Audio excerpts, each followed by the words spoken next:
तिचा जे आपण बँड्राकोला कॉम्प्लेक्सला जे मी गेले होते त्यातला एक क्षणचित्र आहे, जे 12 लोकींचा जो सन्मान सत्कार इम्पॅक्ट ऑफ वुमन हा अवॉर्ड देऊन केला होता.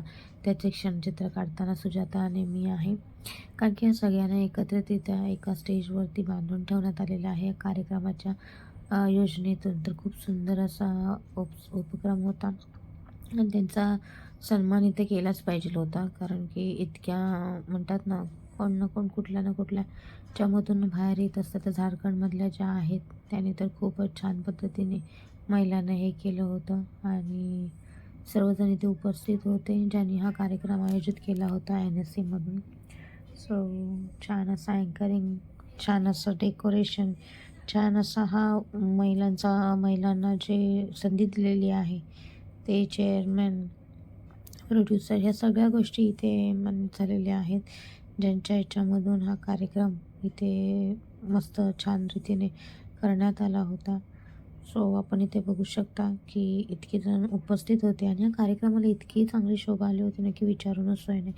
इतकं म्हणजे असं बोरिंग कधी वाटलं नव्हतं आणि या सरांचं भाषण तर मला फारच आवडलं. तर आपण त्यांच्याच ह्याच्यातून आपण ऐकूया ते काय म्हणतात आणि कसं म्हणतात महिलांच्या संदर्भात. विचार करून आपल्याला 20-30% मागून येतो, कारण काहीच होत नाही, एव्हरीबडी इज करप्ट असं नाहीये. There are lot of good people. आणि जर सगळेच करप्ट असते तर रिपब्लिक ऑफ बनाना झाला असता आपला आतापर्यंत.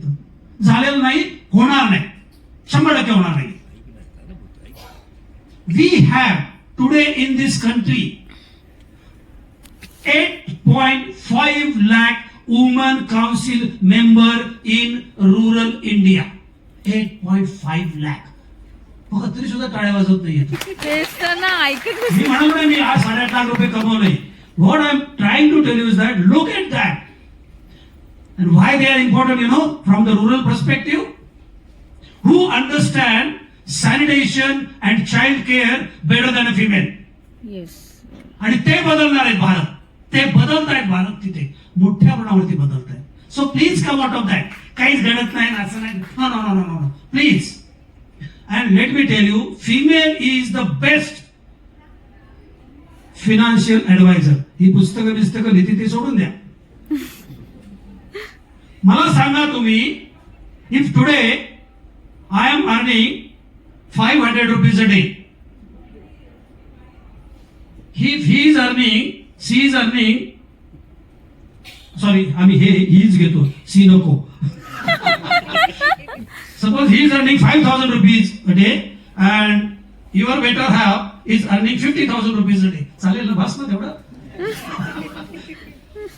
माझी बायको अशी म्हणते का, बघा ते 50,000 रुपये कमवतात, आता फक्त तुम्हाला ब्रेकफास्ट मिळेल, लंच आणि डिनर मिळणार नाही. ती जेवायला घालणार. You go to any smallest house of this country, ती महिला 2 गोष्टी करती. परिवाराला जेवायला घालती आणि मुलांना शाळेत पाठवती. मानते हो ना? हे सही. बघा तरी सुद्धा माझं काही बोलत नाही. मी काय करतो, मी काय करणार, no no no no no. हे घडतं या देशामध्ये. This is how they are changing rural. ज्याचे तुम्ही भाग आहात, तुम्ही रोल मॉडेल आहात त्याचे. हे आपल्याला बघावं लागणार आहे. Lighter side and I stop, कारण मी बराच वेळ बोलू शकतो. मी एका ग्रामीण भागात गेलो होतो आणि तिथे माझ्याबरोबर एक फॉरेनर, माझ्याकडे भरपूर येतात दरवर्षी, आम्ही त्यांना गावात नेतो. आपल्याकडे गावात काय झालेलं आहे, कुणालाही गावात गेलं, विचारलं, जरा थोडे मार्क जास्त असले की सगळ्यांना डॉक्टर, इंजिनियर, त्याच्या खाली काय कोणी बोलतच नाही. वाट लावली आपण education system. Forget that. Skill is important. त्याचं काय कोणी बोलत नाही, कारण आपण डिग्निटी देत नाही. That is another issue.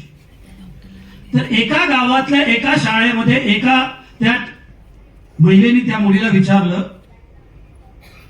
तुम्हाला इंग्लिश येतं का? तर हो येतं. मग काहीला काय म्हणतात इंग्लिशमध्ये, तर सगळ्यांनी म्हणजे लगेच सगळ्या मुलींनी हात सगळ्यांनी वरती केला. ते म्हणले काय म्हणतात? तर काऊ. पण त्याच्यानंतर तिने दुसरा प्रश्न विचारला, बैलाला काय म्हणतात? म्हणजे आम्हाला काय म्हणतात? रियालिटी हे बघा, आम्ही टगे आहोत. आपला मगाशीच विषय झालाय. आता तिला बैलाला काय म्हणतात ते समजेनाच. पण कसा बदलतोय भारत हे तुम्हाला सांगतो. तिने हे उत्तर दिलं, काऊज हसबंड. Thank you very much. नमस्कार. इतक्या सगळ्या मोठ्या व्यक्तिमत्वांच्या बोलण्यानंतर मी बोलणं म्हणजे लहान तोंडी मोठा घास घेतल्यासारखं आहे. पण तरी ग्रॅटिट्यूड व्यक्त हा करायलाच हवा आणि आनंद झालाय. वुमेन ऑफ इम्पॅक्टचे आणि रिचमाचे खूप खूप आभार की इतक्या तत्वांमध्ये त्यांनी मला मान दिलं.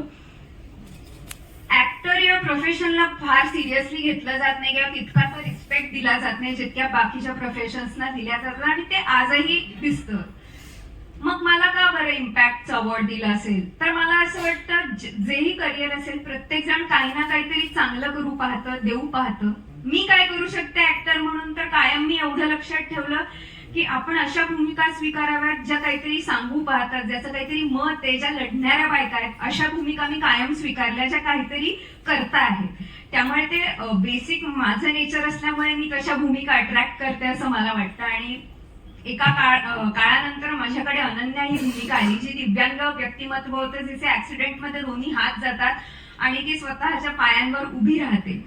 आणि त्या प्रवासात असे असंख्य दिव्यांग मित्रमैत्रिणी नाटकाच्या प्रयोगाला यायचे किंवा नॉर्मल ऑडियन्स तर यायचंच. आणि प्रयोग झाल्यानंतर, कारण मी नाटकात पायाने लिहायचे, चहा कॉफी प्यायचे, जेवायचे, चादरीची घडी घालायचे आणि अशा असंख्य केस विंचरायचे आणि अशा असंख्य गोष्टी पायाने करायचे.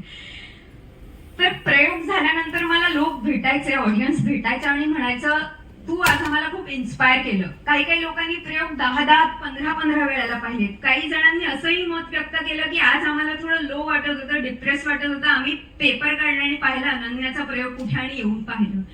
तेव्हा कधीतरी जाणवलं ऍक्टर म्हणून की आपण एंटरटेनमेंटच्या पलीकडे जाऊन काहीतरी देऊ पाहतोय किंवा देऊ शकतोय. आपण हे करू नये. आणि आम्ही आनंदवनात एक प्रयोग केला होता, जो त्यांच्यासाठी केला होता, मानधन न घेता. आणि त्या प्रयोगानंतरची प्रतिक्रिया किंवा तो प्रयोग झाल्यानंतर जे समाधान मला वाटलं ते काहीतरी औरच होतं. त्यामुळे मला असं वाटतं समाजकार्य करणं, त्यांच्यासाठी काहीतरी करणं हे आपल्या रक्तात आहे. ते आपण कुठेतरी परस्यू केलं पाहिजे. जसं जसं शक्य होतं तसं तसं मी करते. आणि आय होप की तुमच्या सगळ्यांच्या प्रेरणेने मी येत्या काळात त्यात काहीतरी जास्तीत जास्त चांगलं काम करू शकेन. ऍक्टर नंतर असं वाटलं की आता आणखीन काहीतरी करायला हवं, इंडिपेंडेंट व्हायला हवं. आणि जे काही कमवलं तर ते गाठीशी घेऊन ओतलं. आणि म्हणतात की मराठी माणूस आणि मुलगी बिझनेस करू शकत नाही, ह्या दोन्ही वाक्यांना छेद देत मी माझं फूडचं पाऊल नावाचं एक रेस्टॉरंट ओपन केलेलं आहे. शून्यातनं सुरुवात केलेली आहे. हळूहळू शिकत शिकत त्यातही मोठी होते. तुमचे काय म्हणतात आशीर्वाद, प्रेम असंच राहू दे की ह्याच्यात उत्तरोत्तर प्रगती करत राहील. आणि अभिनेत्री म्हणून असंख्य पुरस्कार मिळाले आजपर्यंत, पण हा पुरस्कार स्पेशल असेल कारण ट्रॉफीवर ऍक्टर अँड एंटरप्रेन्योर असं लिहिलेलं आहे. सो उद्योजिका म्हणून हा माझा पहिला पुरस्कार आहे. त्यामुळे थँक्यू सो मच. हा पुश गरजेचं. Thank you so much. Wow, great great great. त्यानंतर सर्वांचे भाषण, त्यांचा उत्साह आणि मी हिला दिलं होतं मिशोवरनं जे पार्सल आहे, जे ऑर्डर हिने माझ्याकडून मागवली होती सुजाताने. तो ड्रेस मी आणला होता जो मी ऑर्डर केला होता. जिने माझ्यावरती विश्वास ठेवतो, विश्वासाला तडा न देता तो माझ्याकडून मागवला होता की मला हा ड्रेस सेम पाहिजे म्हणून. इकडे दीपक राणे सर आहेत, तिकडे दुसरे सर आहेत, त्यांचं नाव मला माहिती नाही आहे. बट आपल्या फ्रेशनेसच्या कंपनीच्या माध्यमातून मी आपल्या ॲन्युअल फंक्शनच्या वेळेस त्यांना मी भेटले होते. सर इथे आपला फोटो देखील काढत आहेत, क्लिक करत आहेत. कारण की एक आठवण राहते की प्रत्येक टायमिंगला आम्ही एकत्र होतो, तिकडे त्या प्रोग्रामला पण होतो. बट इतकं हे नव्हतं, पण जितकं ह्या प्रोग्राममुळे छान असा प्रोग्राम झाला, भन्नाट असा. आणि त्यानंतर सर्वांनी, आपल्या मॅडमचा वाढदिवस होता, तर वाढदिवसाच्या निमित्ताने केक मागवला होता. आणि केक आपण इथे सेलिब्रेशन करणार होतो त्यांचं बड्डेच्या निमित्ताने, तर आपण ते करणार आहोत. सगळे आयोजन नियोजन करत होते. सो तोपर्यंत आणि खूप छान मजा वाटली इतका हा कार्यक्रम इथं सांभाळताना, करत असताना. आणि आमच्या लता मॅम देखील रिस्पॉन्स घेत आहेत, आपले कार्ड्स वगैरे देत आहेत, पॅम्पलेट देत आहेत, ओळखी वाढवत आहेत की जेणेकरून आपल्याला मलेशियाची ट्रिप ही किती चांगल्या पद्धतीने ही होईल त्याच्याकडे त्यांचं जास्त लक्ष होतं.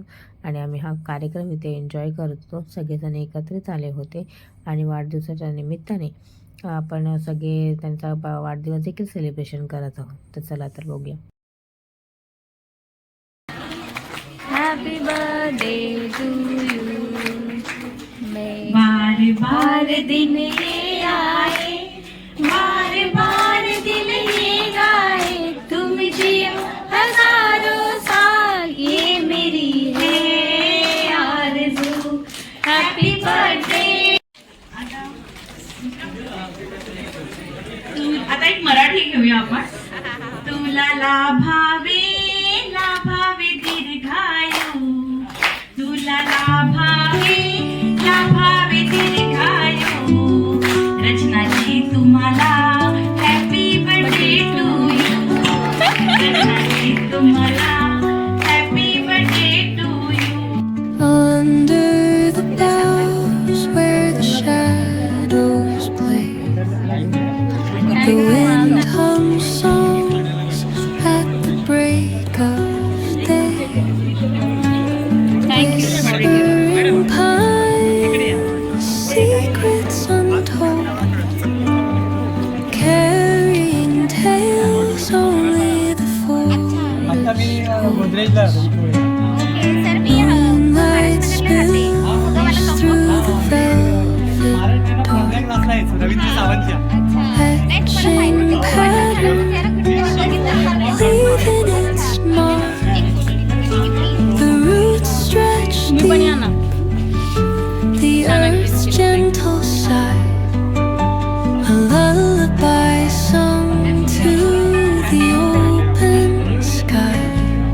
Oh, whispering pines, sing me your tune, caught in the rhythm of the stars and the moon.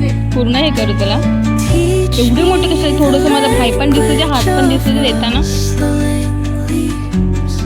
It's beautiful. Beautiful class. Thank you dear, thank you. breath of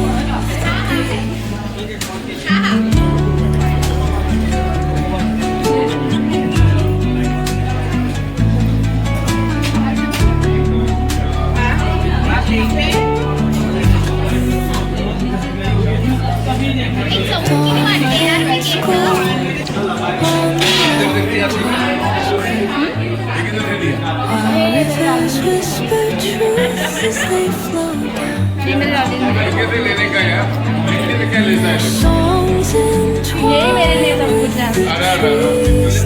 trees that पर इतने बुरे दिन आ गए. नहीं अच्छे दिन आ गए, साथ है अच्छे दिन आ गए. हस्बैंड बंद हो गया. 9 साल का संसार है मेरा, बंद हो गया. कंटाल गई मैं. forest floor opens over through nation. The silence alive, yet brimming with sound. In the arms of solitude, करू शकतो ना, ओरडणार नाही ना. whispering pines, sing me your tune, caught in the sir इकडून नाही जायचं आहे, तिकडून. language of त्यांचा वेगळा चाललाय programme. stories that linger on breath of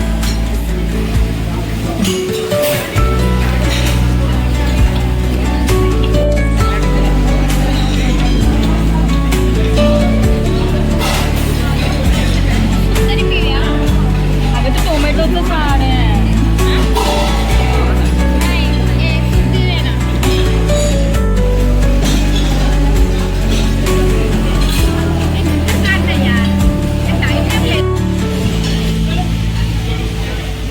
thank you.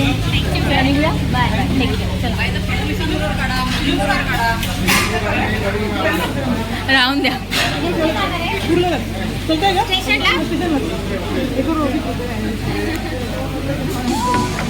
खाली बघा. हे थांब कसं बोलणार. मला नाही लागलं. नाही अजिबात नाही लागलं. toda la night. El ritmo suena. मला बैलाचा पण माझा बैल आहे घरी. Move your body. It's so real. Vuélvete तर तू बैल loco. नाहीये यार. Don't stop now. हा बैल आहे असं कसं Sigue el आहे ritmo. I'll show Reglas, you how. Fuego en el aire. Burning high. Feel the heat. Bajo el sky. तिकडे जाऊन त्याला ओरडलं तर ए बाबा Baila. Sin ओरडलं तर parar. Shake your body. Shine like stars. Baila. Sir बसू शकते हे दिसते मी दिसते En el mar. Keep it going. No queda igual. खायची इच्छा नाही बाया. आम्ही आता आलोय कुठे आलोय कुर्ला स्टेशन आलोय कसं जगमगाट आहे बाबा आहे का वाटतंय असं रात्री एवढी झाली वाजले किती 10:30 वाजले. आपण उलट्या मार्गाने चाललो इकडून चल ती लोक तिकडून येत आहेत आणि आपण तिकडून चाललोय. Take me higher.